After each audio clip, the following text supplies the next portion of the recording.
لكل عشاق الفسيخ تعالي اقولك على كل اسراره، وازاي تعمليه في البيت احلى من بتاع بره 100 مره وانضف كمان. وازاي يطلع لونه وردي معاكي، وخصوصا لو احنا هنعمله في الشتاء في الوقت اللي احنا فيه ده. اول حاجه لازم تخلي بالك كويس جدا من نوعيه السمك اللي انت هتستخدمها في الفسيخ تكون طازه. هنعرف السمكيه طازه ازاي؟ لو هي عينيها بتلمع، لازم عينيها تكون بتلمع، وكمان القشور اللي بتبقى على السمكه ما تكونش بتقع، تكون ماسكه في السمكيه، وكمان الخياشيم تكون لونها احمر. اول حاجه انا معايا هنا 3 سمكات حجم متوسط. معي مش هنستخدم اي حاجه خالص غير الملح الرشيد الخشن، وده المكون اللي كل المحلات بره بتستخدمه. لازم يكون ملح الخشن ده، ومش هنضيف لا شطة ولا كركم ولا أي حاجة خالص.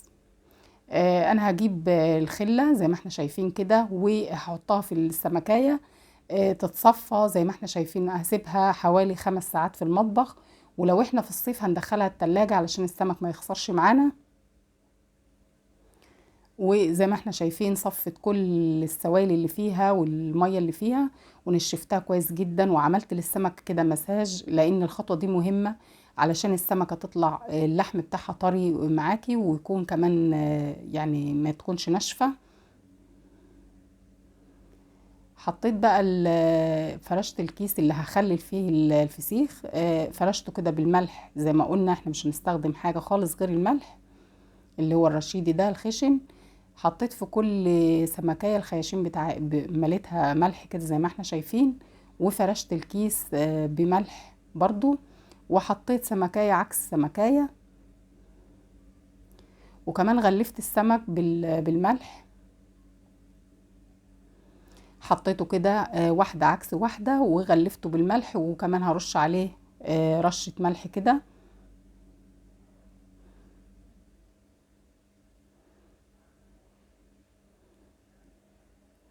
زي ما احنا شايفين غطيت السمك كده بالملح كويس، وبعد كده لفيته على اساس ان هو ما يكونش فيه اي هوا خالص. يعني طبعا لو فيه اي هوا السمك هيخسر معانا. لازم الفه كويس جدا، وكمان هحطه كمان جوه كيس تاني والفه كويس علشان ما يكونش فيه اي هوا خالص. وعشان اضمن ان انا لفاه كويس هجيب كمان الاستريتش بتاع المطبخ والفه كام لفه كده. طبعا الفسيخ عشان يتخلل هحطه بقى، لو احنا في الشتاء هحطه في مكان دافي، وهو بياخد يعني انا ممكن احطه في صينيه واحطه كمان في الفرن. لو انا مش بستخدم الفرن، يعني يكونش الفرن سخن ولا حاجه، يكون يعني مكان دافي، او هنسيبه في المطبخ. هياخد حوالي اسبوعين بالظبط علشان يتخلل. ولفيته كمان في الكيس اللي احنا شايفينه ده كده. سبت بقى الفسيخ قد ايه يا جماعه؟ سيبناه اسبوعين علشان احنا في الشتاء، ولو في الصيف هنسيبه اسبوع بس. انا كنت بقلبه من جنب لجنب، يعني بقلبه مره كده ومره كده، وكنت حاطاه في مكان دافي. خد معانا اسبوعين. زي ما احنا شايفين كده، انا بفتح عليه بجد تحفه جدا. وشايفين كمان الملح الرشيدي موجود لسه فيه، يعني هو بياخد كفايته من الملح، وبيطلع الباقي بيستنى على السمكية كده زي ما احنا شايفين.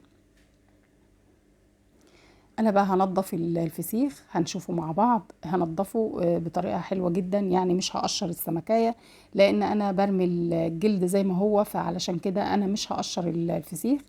انا بفتح السمكية كده، واشيل بقى الاحشاء اللي جوه السمكية بالمقص زي ما احنا شايفين كده، انضفها. بجد شايفين لونها وردي وجميلة جدا جدا، وطعمه حلو قوي. هنضف بقى الحاجات اللي هي بتبقى في بطن السمكية كده. زي ما قلت انا مش هقشرها ولا اي حاجة، لان هرمي الجلد زي ما هو، فهشيل اللي هي الشوكة اللي في السمكية كده، وانضف كل الاحشاء، واعمل يعني هعمل 3 سمكات كده.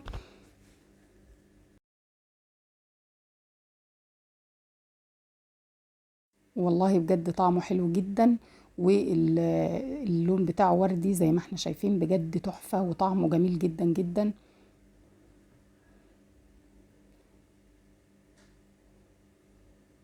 هنفتح برضو كده بنفس الطريقة، واشيل كل الأحشاء اللي في بطن السمكة بحرف السكينة كده، أو ممكن نستخدم معلقة أو أي حاجة، وبعد كده هشيل الشوكة اللي هي هنا دي كده.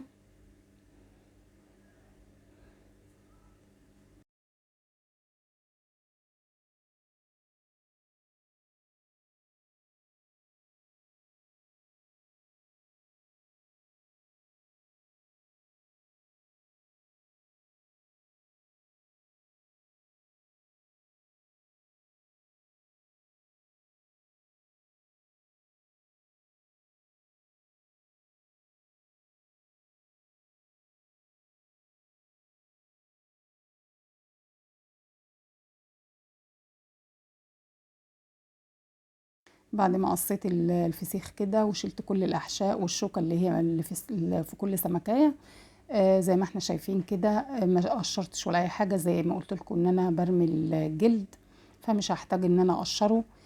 بعد كده هجيب كل واحدة بقى عملتها، شايفين بخليه ازاي بطريقة سهلة وبسيطة جدا جدا.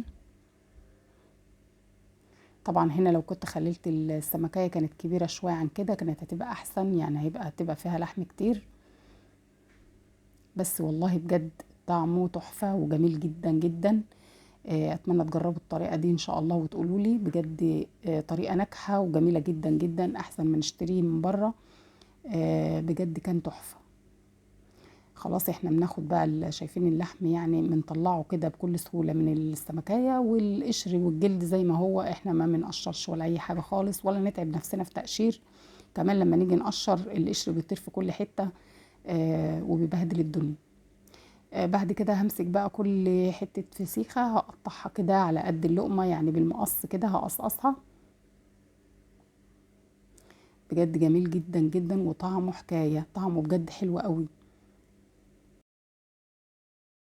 طبعا لو عايزين نخزنه في التلاجة يعني يقعد شوية معانا، هنحطه كده في علبة مقفولة ونحط عليها زيت، ونقفلها كويس جدا، او نقفلها ببلاستيك مطبخ كويس علشان ما تعملش روايح في التلاجة، ونعينها لو احنا مش هناكلها على طول. انما ده اللي انا بقطعه هحط عليه خل وليمون، واقطعه كده قطع صغيرة جدا بالمقص. واشيل بقى اي شوك يقابلني، يعني اي شوكة كده تقابلني هشيلها علشان يكون يعني متنضف كويس. بجد طالع الملح بتاعه مظبوط جدا وطعمه بجد تحفة.